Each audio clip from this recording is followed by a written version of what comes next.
공인중개사의 현실과 느꼈던 점과 얼마 정도의 돈을 벌 수 있을까, 연봉 많이 궁금해 하시잖아요. 그래서 연봉에 대한 이야기를 한번 해보려고 합니다. 세부적으로 굉장히 저도 좀 조심스러운데 매출로 한 정도를 좀 달성을 했던 것 같고, 업무 강도를 생각을 하면 제가 가끔 이렇게 일할 바에는 차라리 해병대 훈련단에 다시 재입대를 하는 게 더 낫겠다라는 생각이 종종 들 정도로.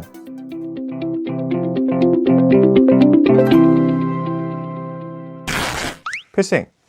안녕하십니까. 부동산 일과다 공인중개사 이희구입니다. 33회 시험에 합격을 한 공인중개사 자격증 취득한 공인중개사고요. 제가 지금 촬영을 하고 있는 날짜 기준으로 했을 때가 12월 한 중순이 조금 안 되는데요. 공인중개사 시험이 10월 말에 마지막 주 토요일에 시험을 보는 걸로 제가 알고 있습니다. 어느 정도 합격에 대한 가닥이 또 나오고, 연말에서 연초까지 공인중개사 시험에 합격한 신입 공인중개사님들께서 여러 부동산에 취업을 하려고 좀 알아보고 있는 그런 시즌이라고 생각이 좀 드는데요. 4년차 공인중개사를 향해서 가고 있는데, 공인중개사의 현실과 느꼈던 점과 얼마 정도의 돈을 벌 수 있을까, 연봉 많이 궁금해 하시잖아요. 그래서 연봉에 대한 이야기를 한번 해보려고 합니다. 먼저 첫 번째로는 공인중개사 시험에 합격을 하게 되면 취업을 하거나 혹은 개업을 하거나 이렇게 되겠죠. 그래서 소속 공인중개사 혹은 개업 공인중개사가 되실 겁니다. 개업 공인중개사로 시작하기는 기본적인 베이스가 없기 때문에 조금 어려우실 것 같아요. 그래서 대부분들 소속 공인중개사로 많이 알아보시고 취업을 하시려고 하실 겁니다. 주 종목 같은 경우에 여러 종류가 있을 수 있을 것 같아요. 첫 번째로 토지 매매 같은 경우가 있을 수 있을 것 같고요.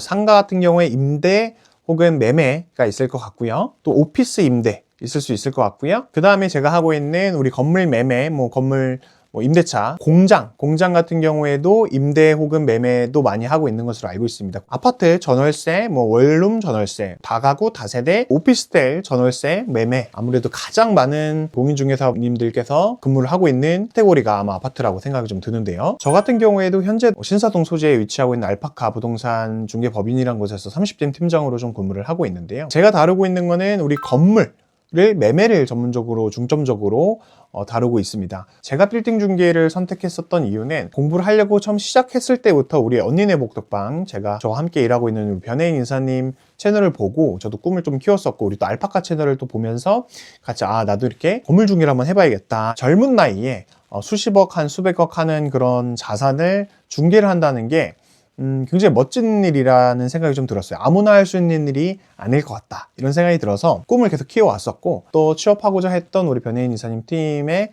들어가게 되면서 지금까지 계속 빌딩을 전문적으로 준비를 해오고 있습니다. 공인중개사님들께서 하시는 일들을 보면 보통은 어떻게 있을 것 같으냐면 영업일이에요. 영업일. 고객님들이 보면 네이버 부동산이나 이런 플랫폼들에 들어가 보면 물건들이 나와 있으니까 이건 파는 거야 라고 쉽게 생각할 수 있는데, 이 물건들이 생각보다 시장에 잘 나오지가 않아요. 그래서 이 물건을 다운다고 흔히 얘기를 하죠. 그래서 물건 확보하는 거 첫 번째. 물건을 확보했으면 또 사실 분들, 매수인 분들을 확보하는 것들도 중요한 영업 중에 하나, 영업과 마케팅의 하나라고 생각하고요. 그 다음으로 많이 하는 업무는 당연히 전화일 것 같아요.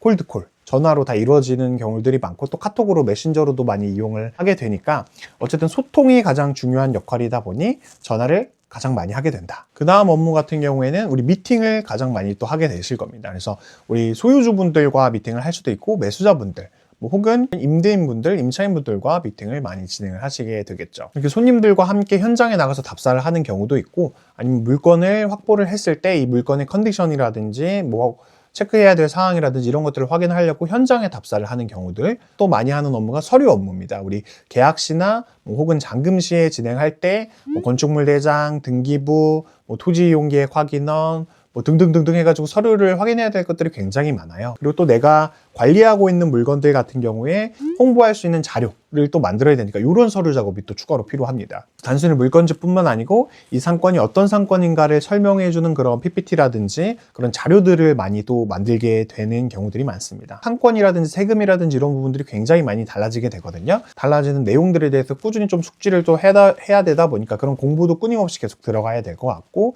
그 이외에 고객들을 계속해서 유입할 수 있게 만들려면 마케팅이 또 필수적이라는 생각이 좀 들어요. 마케팅적인 부분도 주요한 업무 중에 하나입니다. 단순하게 이 정도 말씀을 드렸는데, 임차인 관리도 해야 되고, 그냥 누수가 생기는 경우도 있고, 건물 파손되는 경우도 있고, 건물 좀 여러 가지 임대를 납부를 좀 할 수 있게 연락을 좀 해달라. 임대차 계약서를 연장 계약서를 작성해야 되는 그런 업무가 있다고 하면 검토 계약서 날인 각 임차사들마다 임대인과 임차인의 권리를 퇴거하고 나가고, 사고 팔고 하는 과정 속에서 이 전반적인 흐름을 다 관리하는 게 빌딩 공인중개사의 역할이다 라고 보시면 좋을 것 같아요. 업무 강도를 생각을 하면 제가 가끔 이렇게 일할 바에는 차라리 해병대 훈련단에 다시 재입대를 하는 게 더 낫겠다라는 생각이 종종 들 정도로 어떻게 보면 굉장히 큰 자산이다 보니까 전 재산을 걸고 매수인, 매도인이 협상을 하는 그런 딜링의 과정에 제가 그 항목판에 들어가 있는 거거든요. 여기서 오는 스트레스가 굉장히 또 크게 됩니다. 또 이 빌딩을 전문적으로 중개하는 공인중개사님들이 생각보다 뭐 처음부터 끝까지 다 중개를 해본 경험이 있으신 중개사님들이 시장에 그렇게 많지는 않아요. 그래서 연차가 쌓여가면 쌓여갈수록 조금 더 손님들께서는 경력이 있는 공인중개사님들을 선호하는 경우들이 많거든요. 그래서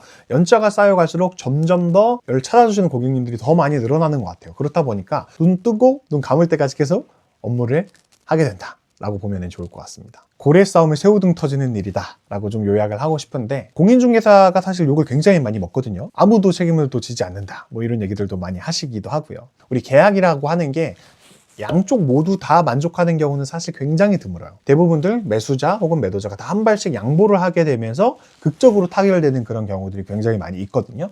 그러니까 본인들이 양보하게 되는 그런 경험, 혹은 내가 원하지 않았지만 어쩔 수 없이 뭐 진행해야 될 수밖에 없었던 그런 경험들, 그런 아쉬운 얘기들을 또 누구한테 할 수 있겠어요. 나의 건물을 중개했던 중개인과 나눌 수밖에 없기 때문에 그런 이야기들을 또 계속 많이 듣고 가운데서 최대한 그걸 좀 조율하는 역할, 좋은 얘기만 오갈 수는 없는 게 그런 현실이다.